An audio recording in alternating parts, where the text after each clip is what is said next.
Si j'étais un livre, L'art de la couleur de Johannes Itten. un animal, Le sanglier, une couleur, le vert, une musique, le temps des cerises, un film, les délices de Tokyo, une plante, un chêne, un plat, une soupe de légumes, un endroit, la forêt, un souvenir d'enfance, les premiers jours de neige dans mon petit village de Haute-Marne. un mot. Youpi, Je serais Christine Rousset. Bonjour Christine Rousset, Bonjour Julie. vous allez bien? Oui, ça va super. Christine, vous êtes un sanglier. Et oui, oui, je l'avoue, je suis un sanglier. Et oui, je me suis autoproclamée sanglier depuis toujours, voilà. Donc il faut préciser que c'est le nom de votre page Facebook et Instagram aussi si jamais on veut vous retrouver sur le web. Oui, c'est ça, c'est Christine le sanglier. Ouais. Ou Christine Rousset est un sanglier, c'est ça. C'est original et ça a le mérite d'être facilement retenu au moins. C'est ça, Est-ce c'est que ça. c'est votre animal fétiche? Est-ce qu'il est présent dans vos albums? Non, il n'est pas présent dans mes albums, mais j'ai grandi en Haute-Marne, entourée de beaucoup de forêts. Mhm. Mon papa est chasseur et, et le sanglier me fascine. Voilà, j'ai un vrai amour pour cet animal qui est sous couvert d'être un gros porcin pas fut-fut, hyper malin, hyper discret. Donc j'aime bien ça. Alors je vous demandais si c'était un animal qui faisait partie de vos albums un peu pour rigoler, mais pas tant que ça, vu que vous avez toute une série qui parle d'animaux de compagnie. Donc bien sûr, on n'imagine pas le sanglier comme un animal de compagnie, mais cette série a la particularité d'abord ne pas rendre ces animaux sous un jour très flatteur. Donc Oui. on a le lapin boudin, le chat Non, patate. le chat boudin, le lapin patate Ah, et j'ai le chien inversé. qui pue. Désolée. Ouais, il n'y a pas de souci. Alors, est-ce que vous pouvez nous parler de cette série? Oui, alors là, je viens de finir un quatrième dans cette série qui Ah, s'appelle Rat et qui s'appelle Mon cochon dingue, oui. qui est l'histoire d'un petit cochon d'Inde. Voilà, encore une fois, pas bien joli, pas bien, qui arrive pas forcément au beau moment dans la vie de sa petite maîtresse, mais qui va encore une fois l'aider à traverser une mauvaise passe. Oui, ben, cette série, elle a commencé avec Mon chien qui pue. Au départ, Mon chien qui pue devait s'appeler Mon chien pourri. Et j'étais en train de travailler sur l'album Mais c'était et je déjà passe en pris. librairie. Et voilà, et le chien pourri de Marc Boutavant venait de sortir en librairie, donc grosse déception. Mais mon éditrice m'a dit, t'inquiète pas, c'est pas la même histoire, et puis tu vas trouver. Voilà, donc il est devenu qui pue, ce petit Alfred. Oui, l'idée, en fait, c'est toujours que ces petits animaux de compagnie aident leurs petits propriétaires à voir la vie autrement, à traverser des moments pas fastoches. Les amis sur lesquels on peut compter, voilà, les poilus, quoi. Je pense que tous les gens qui ont un animal de compagnie sauront de quoi je parle. On peut un peu confier ses peines, ses malheurs, et on a l'impression qu'il comprend tout. Voilà, c'est ça. Donc, ouais, puis moi j'aime bien dans cette série parler de choses quand même un petit peu graves, je sais pas, mais sérieuses, mais sur le ton de l'humour. Je trouve que voilà, les animaux et l'humour, c'est de bons vaccins aux petits mots de la vie, quoi. Voilà, c'est des jolies manières de... Enfin, je trouve que c'est des bons outils pour affronter la vie. Voilà. Alors, sur cette série, vous êtes auteure et illustratrice. Je crois qu'à la base, vous êtes davantage dans l'illustration. C'est ça qui vous a mené à l'édition?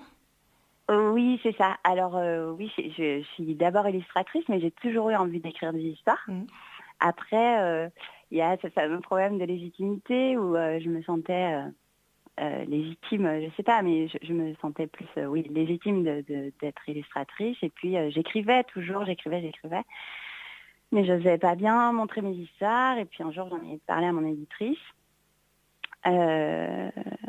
qui qui m'a dit, banco, allons-y. Voilà. Et enfin, ça s'est pas fait aussi facilement. Au début, on m'a dit, oui, bon, tu sais, tout le monde ne sait pas écrire, nanana, nanana. Puis j'ai écrit un premier album pour une autre maison d'édition. Et puis là, mon éditrice de l'époque est revenue vers moi en me disant, ah, mais j'ai vu l'album que tu as fait, c'est pas mal. Donc là, ensuite, voilà, j'ai pu lui proposer des textes et voilà.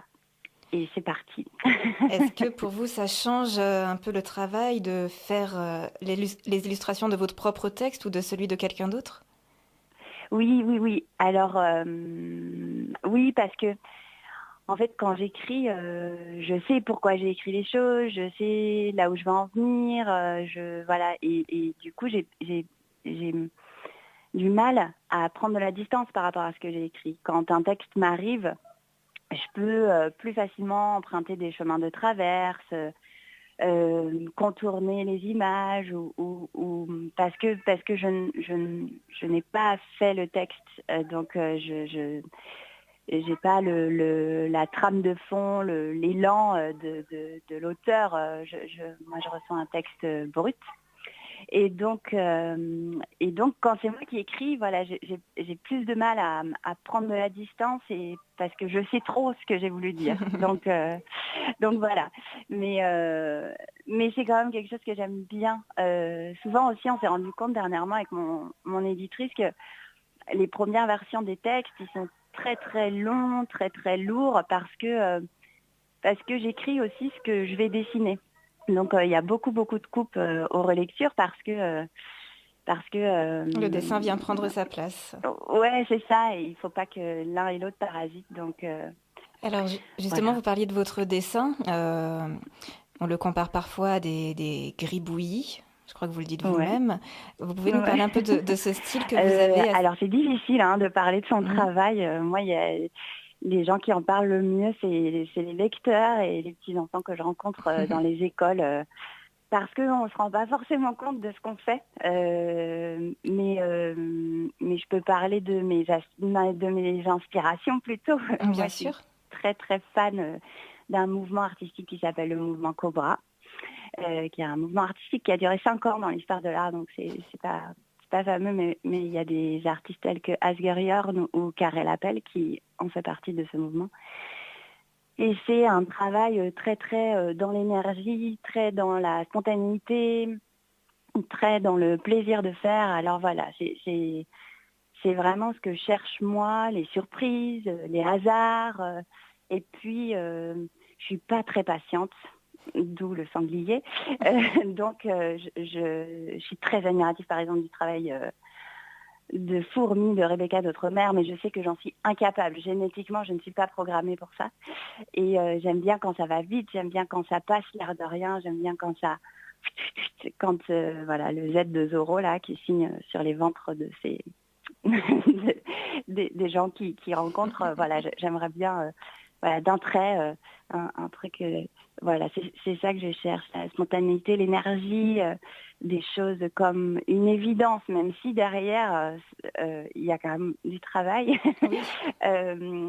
J'aime bien l'idée que ça paraisse pas, que ce soit tout simple, tout l'air de rien. Voilà, ça j'aime bien.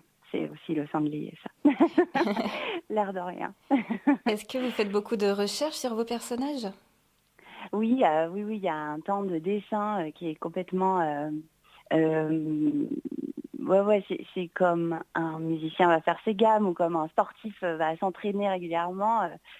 Oui, je dessine beaucoup. Je suis malheureusement pas l'amie des arbres et je m'en excuse auprès d'eux. Mais oui, je noircis beaucoup de papier. Je cherche beaucoup parce que comme je veux trouver cette espèce d'évidence dans mes personnages, il faut que ça vienne, quoi. Donc j'essaye, je jette. Voilà, il y a une espèce de frénésie comme ça du dessin que j'adore. C'est un moment que j'adore, les recherches de personnages, c'est vraiment quelque chose que j'adore. Voilà, donc oui, il y a beaucoup de recherches.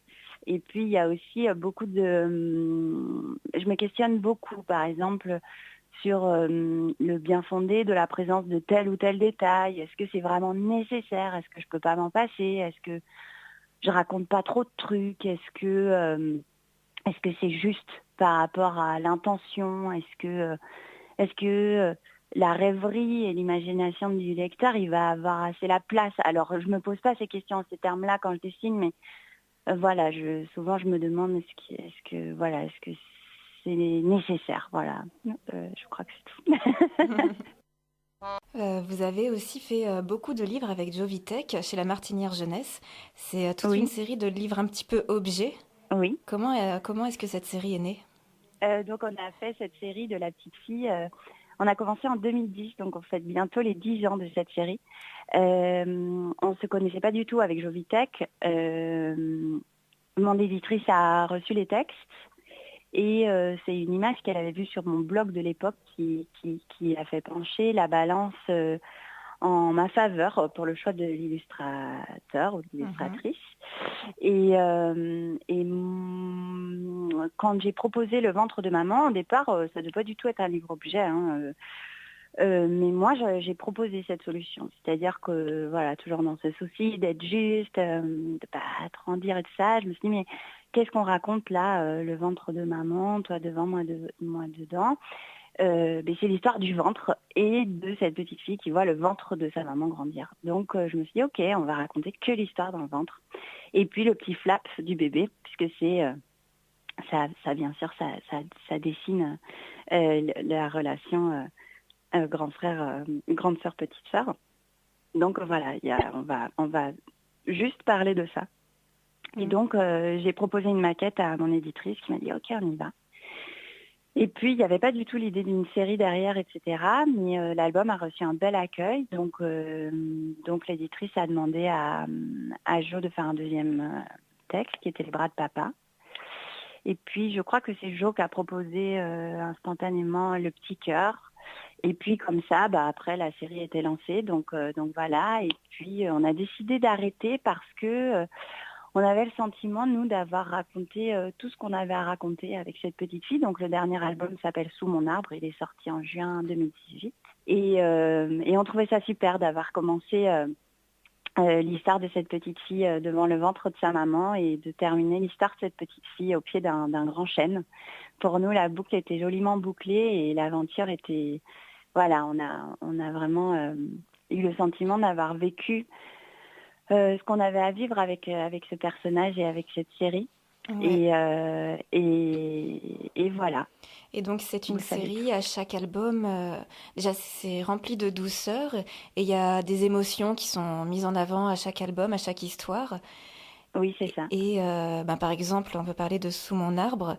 Vous pouvez peut-être parler un peu de la mise en page que vous avez créée. Je ne sais pas si... Oui, alors oui, pour chacun des albums...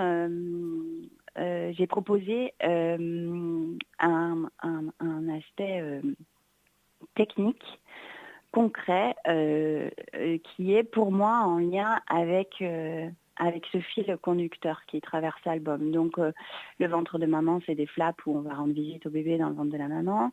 Les bras de papa, au départ, il y a juste là actuellement, donc il n'y a que les bras du papa, on ne voit jamais le papa.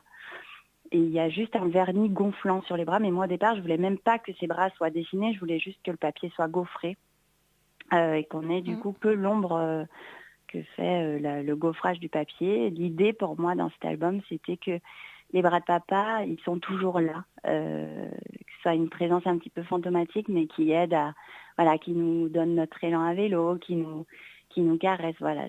Mais bon, ça n'a pas été possible.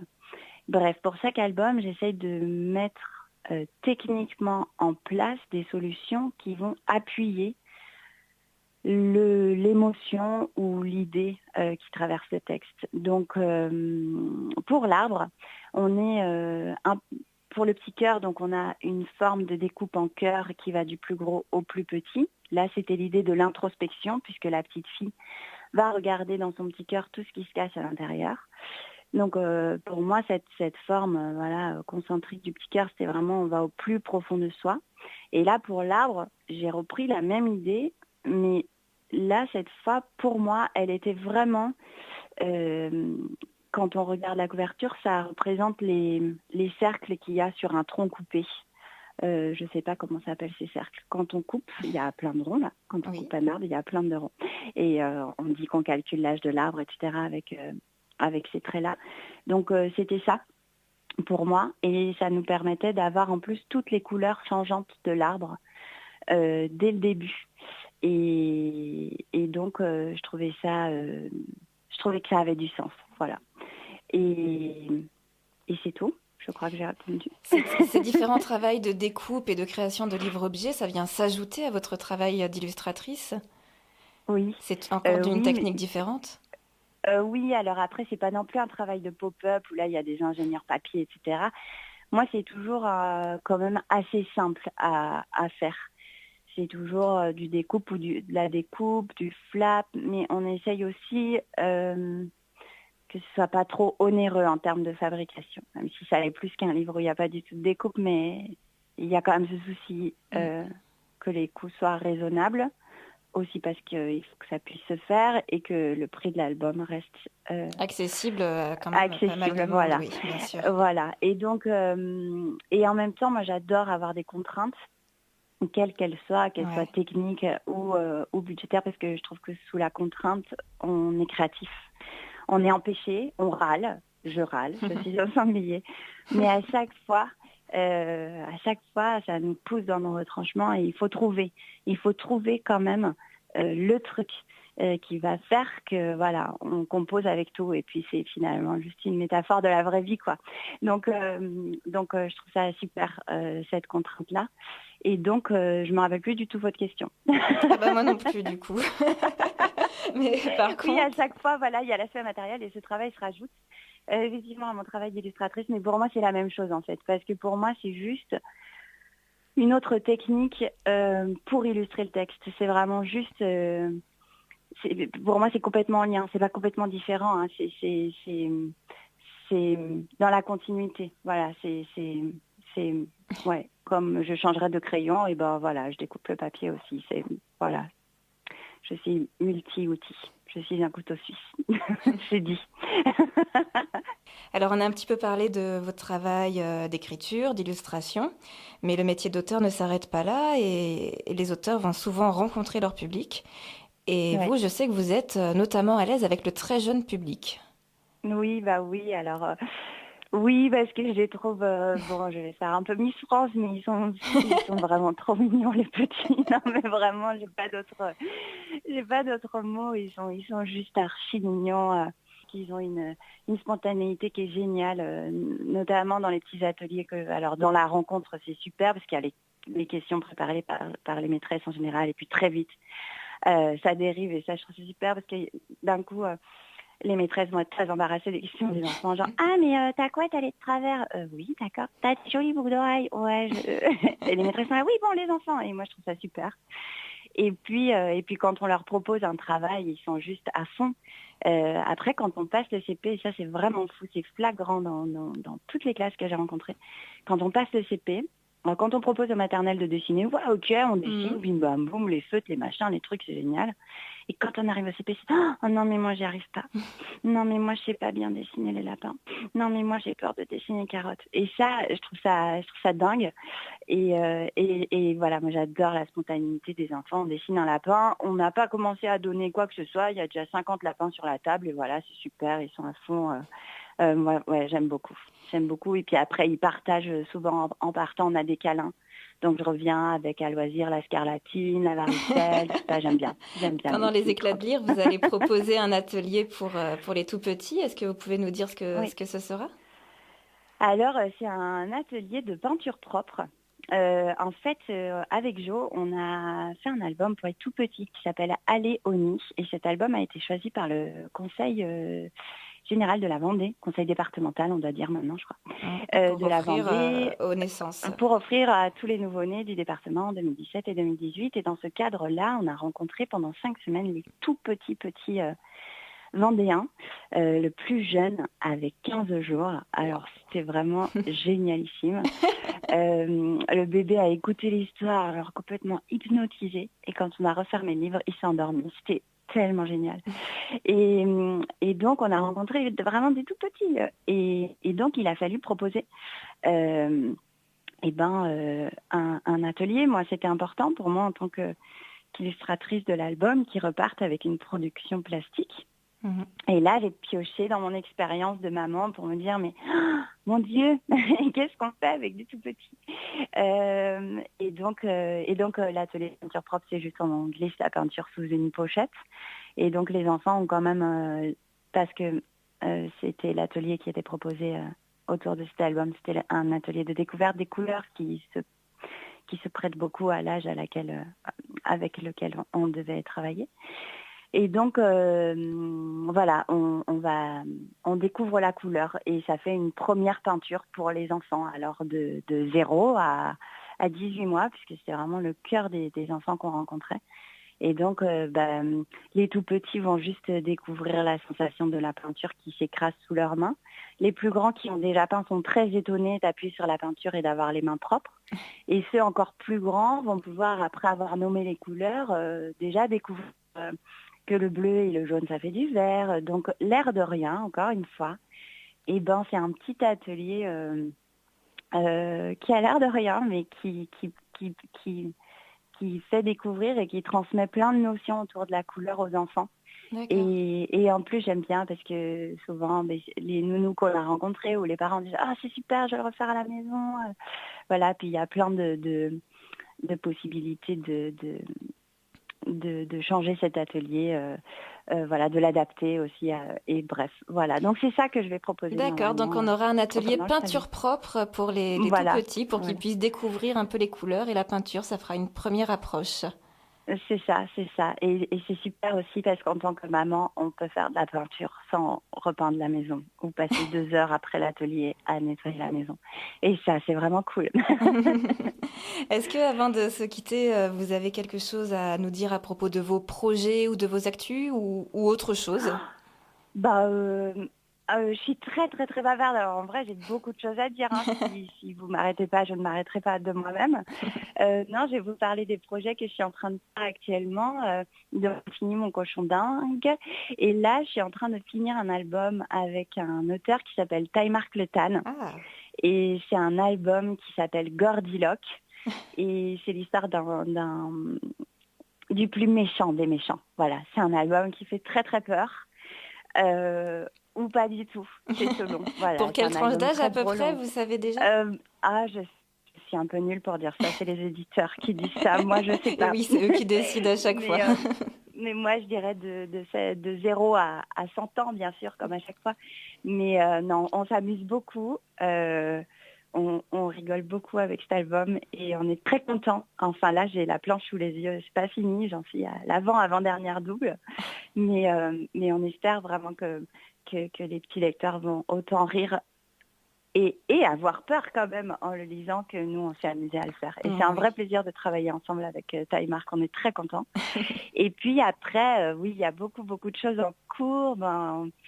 On a très envie de fêter les 10 ans de notre aventure avec Jovitech comme il se doit, voilà, de faire un joli anniversaire à cette petite fille, à cette grande aventure.